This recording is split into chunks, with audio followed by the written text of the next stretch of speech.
دیکھیے 3 پرابلمز ایسے ہیں انسانی تمدن کے جن کا کوئی حل انسان نہیں کر سکتا۔ سب سے پہلا مسئلہ اور سب سے پرانا مسئلہ، ابدی مسئلہ ہمیشہ سے ہے جب سے انسان ہے، عورت اور مرد کے حقوق و اختیارات میں کیا تقسیم ہونی چاہیے۔ آپ کو معلوم ہے افراط و تفریط، یا تو عورت کو ملکیت بنا دیا گیا، جیسے بھیڑ بکری جو ہے آپ کے کھوٹے سے باندھ رکھی ہے، ایسے ایک عورت بھی باندھی ہوئی ہے، وہ آپ کی ملکیت ہے، اس کے کوئی حقوق نہیں ہے، اس کا کوئی لیگل سٹیٹس نہیں، اس کا کوئی تشخص نہیں، کوئی ہے ہی نہیں۔ یا وہ انتہا ہوگی، اور یا وہ انتہا ہے جو آج آ گئی ہے، بالکل مرد کے شانہ بشانہ، ساری تخلیقی مصلحتوں کو چھوڑا، ساری جو بھی انسان کی جو انیٹومیکل جو بھی ڈفرنسز ہیں ان کو چھوڑا، جو سائیکولوجیکل فرق ہے ان کی تخلیق میں، اس کو ایک جیسے برابر، نہیں قطعاً نہیں۔ ان دونوں کے درمیان کیا توازن؟ یا وہ لونڈی بن گئی، بھیڑ بکری کی طرح کی ملکیت بن گئی، اس کا کوئی حق نہیں، اس کا کوئی لیگل سٹیٹس نہیں، اس کے والدین نے جہاں چاہا شادی کر دی، اس کی مرضی پوچھنے کا کوئی سوال ہی نہیں، جس کے چاہا حوالے کر دیا۔ وہ آج جو چل رہی ہے ونی کی رسم، وہ عورت کا کیا اختیار اس کے اندر ہے، اس بچیوں کا کیا اختیار ہے؟ وہ 1.5 سال کی ایک بچی بھی دے دی گئی ہے۔ انا للہ و انا الیہ راجعون، جو چاہے کریں۔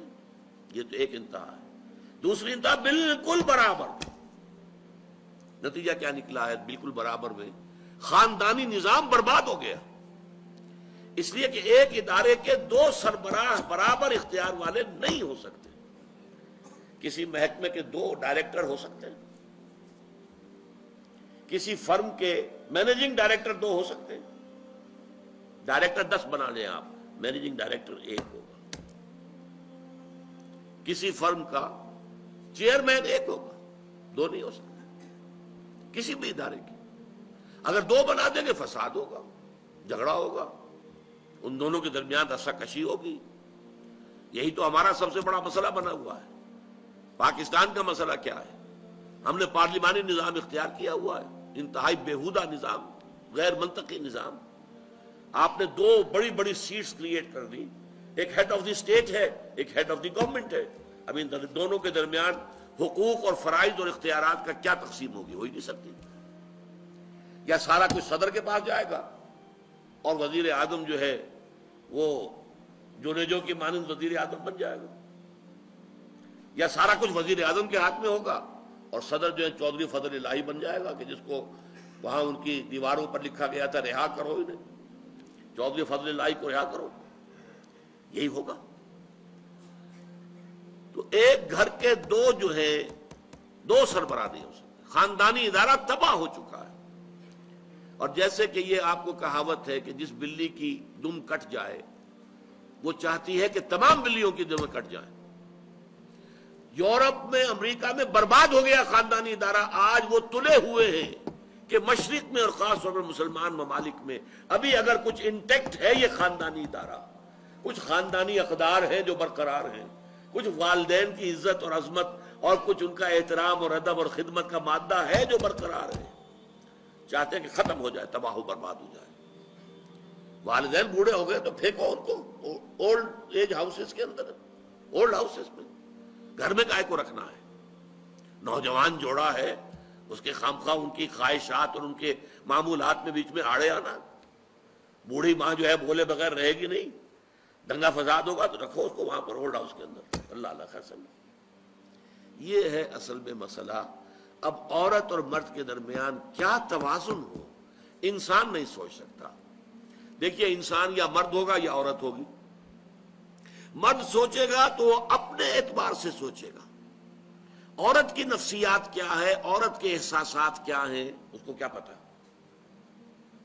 عورت سوچے گی تو اپنے اعتبار سے سوچے گی، مرد کے احساسات کیا ہوتے ہیں، مرد کی نفسیات کیا ہوتی ہیں، اسے کیا پتا۔ لہذا یا ادھر کا ہوگا یا ادھر کا معاملہ ہوگا۔ ایک ہی ذات دے سکتی ہے آپ کو نظام، جو مرد کی بھی خالق ہے عورت کی بھی خالق ہے، اسی نے بنایا دونوں کو، اور دونوں ہی اس کے لیے اولاد کے مانند ہیں۔ یہ حدیث نبوی کا ترجمہ کر کے بتا رہا ہوں آپ کو۔ حضور نے فرمایا الخلق عیال اللہ، یہ خلق جو ہے مخلوق ہے، یہ اللہ کے کنبے کے مانند ہے۔ تو مرد بھی اللہ کے اس کنبے میں شامل ہے، عورتیں بھی شامل ہیں. اس نے نظام دیا، شادی بیاہ کے یہ قوانین ہونے چاہیے، طلاق وغیرہ کا یہ مسئلہ ہونا چاہیے. یہ سارا ضابطہ جو دیا ہے وہ اس لیے دیا ہے کہ یہ انسان اپنے ذہن سے نہیں سوچ سکتا. آج تباہی آ گئی ہے مغرب کے اندر، شادی کرنا ہی نہیں چاہتے. We are living together. شادی کریں گے تو نتیجہ پتہ ہے کیا نکلتا ہے؟ آپ نے اپنی بیوی کو طلاق دی، سب سے پہلے تو یہ کہ آدھی پوری آپ کی جو ملکیت ہے اس کا آدھا حصہ دے دیے اسے. نمبر 2، گھر اگر آپ کا اپنا ہے تو اس میں بیوی رہے گی، آپ نکل جائیے گا. کوئی مرد اس کو قبول کرنے کو تیار نہیں تو وہ شادی کرتا ہی نہیں. اور عورت کی ضرورت ہے، لہذا عورت بغیر شادی کیے بھی اس کے ساتھ رہتی ہے، بچے پیدا کرتی ہے. بٹ وداؤٹ میرج، جو بچے پیدا ہو رہے ہیں حرامی بچے. تو پچھلے سال صدر کلنٹن نے کیا کہا تھا؟ اس کا جو اپنا خطاب تھا نیو ایئرز ڈے کا، وہ خطاب کیا تھا؟ ان قریب ہماری قوم، امریکن قوم کی اکثریت حرام زادوں پر مشتمل ہوگی. یہ حرام زادہ ترجمہ کیا ہے میں نے، بورن وداؤٹ ویڈ لاک، شادی کے بندھن کے بغیر پیدا ہونے والے. انہیں کو ہم حرامی کہتے ہیں، حرام زادے کہتے ہیں. اور کس کو کہتے ہیں؟ اچھا، دوسرا مسئلہ، پہلا مسئلہ تو یہی ہے، پرانا بہت ہے، قدیم ہے. دوسرا مسئلہ، ایک ریاست ہے، ایک نظام ہے، اس کے کچھ اختیارات اور حقوق ہونے چاہیے. ایک عوام ہے، ان کے کچھ اختیارات ہونے چاہیے. عوام چاہیں گے زیادہ سے زیادہ آزادی ہمیں ملے، ریاست چاہے گی زیادہ سے زیادہ اختیار ہمارے ہاتھ میں ہو. اب جو کچھ ہو رہا ہے ترمیمات کے ضمن میں، کیا ہو رہا ہے؟ ایک طرف جو ہے مشرف صاحب چاہتے ہیں زیادہ سے زیادہ اور طویل سے طویل میرا دور اقتدار ہو اور اختیارات جو ہے میرے ہاتھ میں آ جائے، گھنٹہ گھر بن جاؤں میں فیصلہ بات کروں.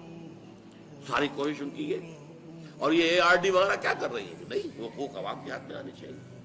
اب اس میں بھی توازن کیا ہو؟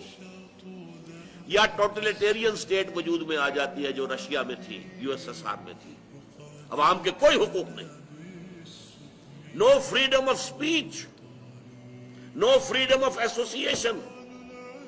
نہ تم اپنے خیالات کا اظہار کر سکتے ہو، نہ تم کو جماعت بنا سکتے ہو. یہ نظام تھا. کام کرو، ویجز لو، بس اللہ اللہ خرچ اللہ. حیوانوں کی طرح پر صرف راتب دے دیا جائے گا، باقی تمہیں کوئی تمہاری ایکسپریشن، کوئی اپنے خیالات کا اظہار، کوئی فریڈم آف ایسوسیشن نہیں. امریکہ دوسری انتہا پر، مادر پدر آزاد. 2 مرد شادی کرنا چاہتے کر لیں، ایک مرد بیوی ہو جائے گا اور ایک مرد شوہر ہو جائے گا. لیگلی قانون کے نزدیک ریکگنائزڈ ہوگا. ایک آزادی کی وہ انتہا. گیز، ہومو سیکشولز، وہ وہاں جلوس نکالتے ہیں، بڑے ٹھاٹ سے نعرے لگاتے ہوئے گزرتے ہیں. وہ ہنستے ہیں، ہم لوگوں پر ہنستے کہ پاگل ہو گئی ہے جو اس کو ہومو سیکشولیٹی کو بری شے سمجھتے ہیں. اور نیو یارک کا جو میئر ہے وہ لیڈ کرتا ہے پروفیشن. کیوں کرتا ہے؟ اسے اگلا بھی الیکشن لڑنا ہے اور گیز کے ووٹس بہت ہیں. اس سے اندازہ کیجئے کہ کتنی پرسنٹیج وہاں گیز کی ہو چکی ہے، ہومو سیکشول. یہاں تک کہ طے کر دیا گیا ہے مذہبی میدان میں بھی گیز کو اجازت ہے، وہ پادری بن سکتے ہیں. گیز ہے، ہومو سیکشولز ہیں. فطرت کے خلاف کام، کیا وہ آزادی ہے؟ تو کہاں ہے بیلنس؟ انسانی ذہن کے لیے ناممکن ہے اس بیلنس کا تلاش کرنا. نمبر 3، سرمایہ اور محنت. پروڈکشن جو بھی ہوتی ہے 2 چیزوں سے ہوگی. سرمایہ دار تھا، اس نے کارخانہ لگایا ہے، اتنے کروڑ روپے لگا دیے ہیں، یہ کیا ہے، وہ کیا ہے، یہ سرمایہ ہے. لیکن وہ کیا کر لے گا اکیلا؟ 10,000 آدمی کام کر رہا ہے، لیبر ہے. اب جو کچھ بھی بن رہا ہے، جو پروڈکٹ بن رہا ہے اور جو اس سے آمدنی ہو رہی ہے، اس میں دونوں کے حصہ ہے، لیبر کا بھی حصہ ہے اور سرمایہ کا بھی حصہ ہے. لیکن منافع میں کتنا حصہ سرمایہ کا ہوگا، کتنا لیبر کا ہوگا، کون طے کرے گا؟ یا تو سرمایہ داری بن جائے گی، تب میں تو آپ کو 10 روپے دے سکتا ہوں ڈیلی ویج، منظور ہے تو کام کیجئے ورنہ چاہیے دفع ہو جائے. اور بہت سے آپ کے بھائی موجود ہیں جو 10 روپے پر کام کرنے کے لیے تیار ہو جائیں گے. ساری دولت سمٹ کر جا رہی ہے کارخانے دار کے ہاتھ۔ کیپٹلزم جو کیپٹل ہے، جو سرمایہ ہے، اصل جو ہے دولت اسی کی طرف، روپے کو روپیہ کھینچتا ہے، پیسے کو پیسہ کھینچتا ہے۔ لہذا امریکہ میں آپ کو ایسے لوگ مل جائیں گے جنہیں اپنی دولت کا اندازہ نہیں ہے کہ کتنی دولت ان کے پاس ہے، بلینز آف ڈالر کا ایک ایک چیک لکھ سکتے ہیں۔ دوسری طرف امریکہ میں آپ کو گھیٹوز مل جائیں گے، گھیٹوز، اور ایک ہی جزیرہ ہے مینہٹن، وہ 11 میل لمبا ہے، چوڑائی کہیں 2-3 میل ہے، کہیں ذرا زیادہ ہے۔ اس کے ساؤتھ میں جہاں یہ 2 بڑے بلڈنگیں کھڑی تھی جو گرائی ہیں، جو بھی تھے دہشت گرد، یہاں پر یہ اس کا ریچسٹ حصہ ہے، پوری دنیا کی دولت یہاں جمع ہے، سارے بینک وہاں ہیں۔ اور اسی جزیرے کے شمالی علاقے کے اندر گھیٹوز ہیں، افرو امریکنز، کالے امریکی، یوں سمجھیے کہ سب ہیومن لیول پر رہ رہے ہیں، حیوانوں کی طرح زندگی گزار رہے ہیں۔ یہ ڈسپیرٹی نظر آ جائے، تو اب عدل و انصاف کی کیا شکل ہو؟ یا وہ ہے جو رشیا میں اور USSR میں تھا، یا یہ ہے جو امریکہ میں اور اس کے الائز کے اندر ہے۔ یہ ہے وہ مسئلہ جہاں انسان ہاتھ جوڑ کر، گھٹنے ٹیک کر اللہ سے دعا کرنے پر مجبور ہے، اے اللہ تو نے مجھے فطرت سلیمہ بخشی، اے اللہ تو نے مجھے عقل سلیم سے نوازا، اے اللہ میں نے تجھے پہچان لیا کہ کل شکر اور کل ثنا کا مستحق تو ہی ہے، اے اللہ میں نے تجھے پہچان لیا کہ تو تمام جہانوں کا پروردگار اور مالک ہے، اے اللہ میں نے تجھے پہچان لیا جزا و سزا کے دن کا مالک و مختار مطلق تو ہے، اے اللہ میں نے طے کر لیا ہے تیری ہی بندگی کرتا ہوں اور کروں گا، اور تو ہی سے مدد چاہتا رہوں گا، لیکن اے اللہ میں مجبور ہوں، میری عقل جو ہے میرا ساتھ نہیں دیتی، کروں کیا، چلوں کس راستے پر، کون سے راستے پر؟ یہ عملی حصہ ہے دین کا، وہ سارا تھا فکری، نظری، ایمانی حصہ، الحمدللہ رب العالمین الرحمن الرحیم مالک یوم الدین، یہ کیا ہے؟ یہ ایمانی، فکری، نظریاتی حصہ ہے۔ عملی حصہ کیا؟ اہدنا الصراط المستقیم، ہمیں سیدھے راستے کی ہدایت بخش، صراط الذین انعمت علیہم، راستہ ان کا جن پر تیرا انعام ہوا، تیرے پسندیدہ بندے جو ہوئے، غیر المغضوب علیہم، جو مغضوب علیہم نہیں ہوئے، ان پر تیرا غضب نہیں آیا، غصہ نہیں آیا، ولا الضالین، اور نہ ہی وہ سیدھے راستے سے بھٹکے۔ یہ ہے سورہ فاتحہ کا مقام، گویا کہ اصل میں یہاں پر قرآن مجید، اس کے اصل مخاطب کون ہے؟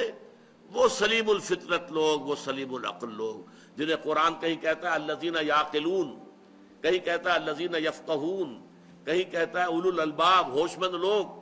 یہ وہ لوگ ہیں کہ قرآن مجید اصل میں ان سے مخاطب ہے، اور وہ خود سفر طے کر کے اللہ کی ذات تک، معرفت خداوندی تک تو پہنچ گئے ہیں، لیکن اب عملی زندگی کے اندر رہنمائی کے لیے درخواست کر رہے ہیں، اہدنا الصراط المستقیم صراط الذین انعمت علیہم غیر المغضوب علیہم ولا الضالین۔ یہی وجہ ہے کہ فوراً سورہ بقرہ شروع ہوتی ہے، الف لام میم ذالک الکتاب لا ریب فیہ ھدی للمتقین، یہ ہدایت ہم تمہیں دے رہے ہیں۔ یہ قرآن جواب ہے اس دعا کا، اہدنا الصراط المستقیم صراط الذین انعمت علیہم غیر المغضوب علیہم ولا الضالین، آمین یا رب العالمین۔